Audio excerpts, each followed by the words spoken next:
I'm now going to demonstrate mixing two types of insulins and then administering that in a sub-Q injection.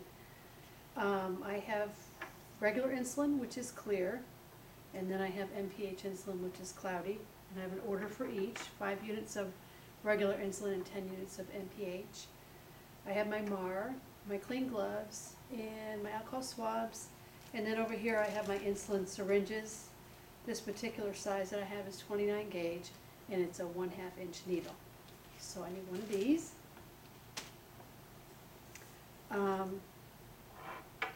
I'm going to clean off both of my vials with alcohol.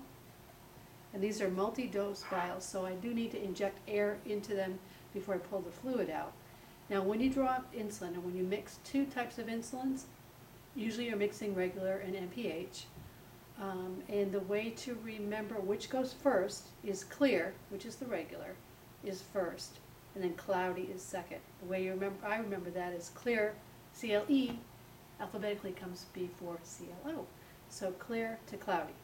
So I'm going to mix the two together in this one syringe.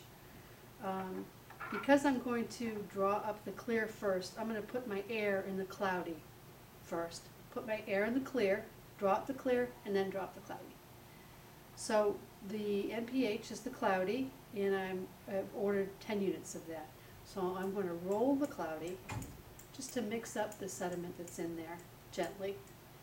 And then I'm going to take my syringe,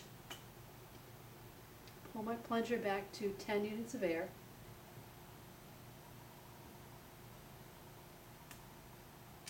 and then I'm going to instill the air into the NPH. Because once I have regular insulin in there, I'm not going to be able to put air in the NPH. I'll already have fluid in the syringe. And then my regular, which is the clear, I'm going to draw back 5 units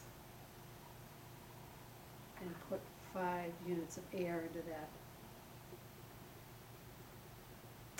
Right after I put that 5 units of air in, I'm going to flip it up, and I'm going to go beyond the 5 a little bit, because you always have a little bit of air in the top of that needle that's pulled down. So I'm going to go beyond the 5, make sure all my air is at the top, and then push back to 5 units. So I have 5 units of regular insulin. Now, I'm going to add my 10 units of NPH insulin to the 5 for a total of 15 units. I can't go past the 15 because then I don't know how much of what I have. If I do that, I just need to take the needle out and start again.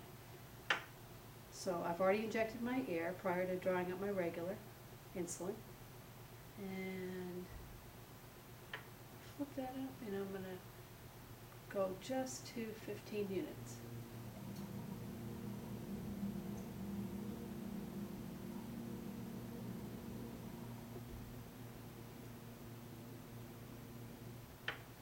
Now I have 15 units, 5 of it is regular, and 10 of it is NPH.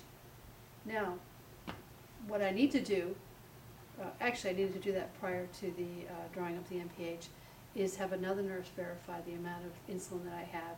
Insulin, like heparin, and needs to be clarified by another nurse. So what I would need to do is, after I've drawn up that 5 of regular, go to another nurse and say, how much insulin do you see here? And she would say 5 units of regular.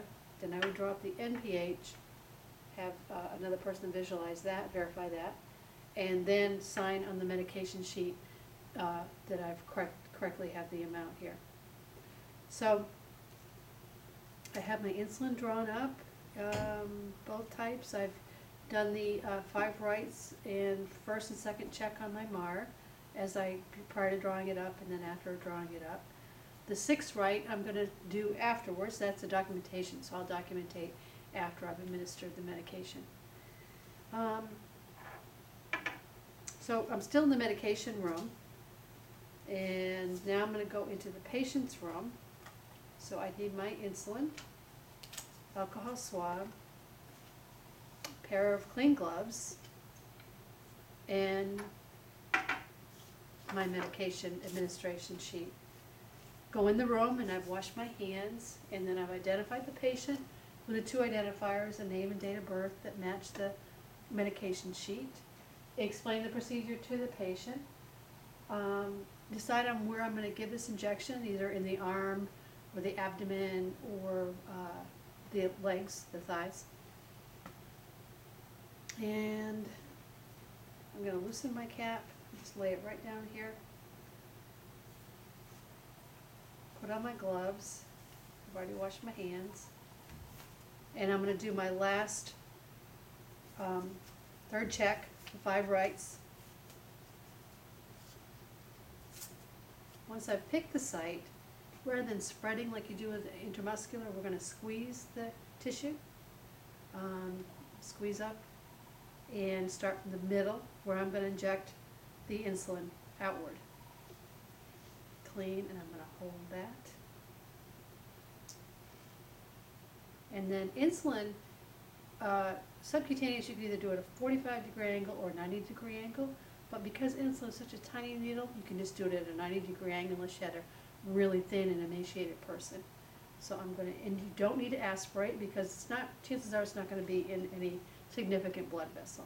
So I'm going to inject 90-degree, support it, inject it, and then remove it. And I'm going to massage the area. And then this would go directly into the sharps. And that's it for mixing and injecting subcutaneous insulin.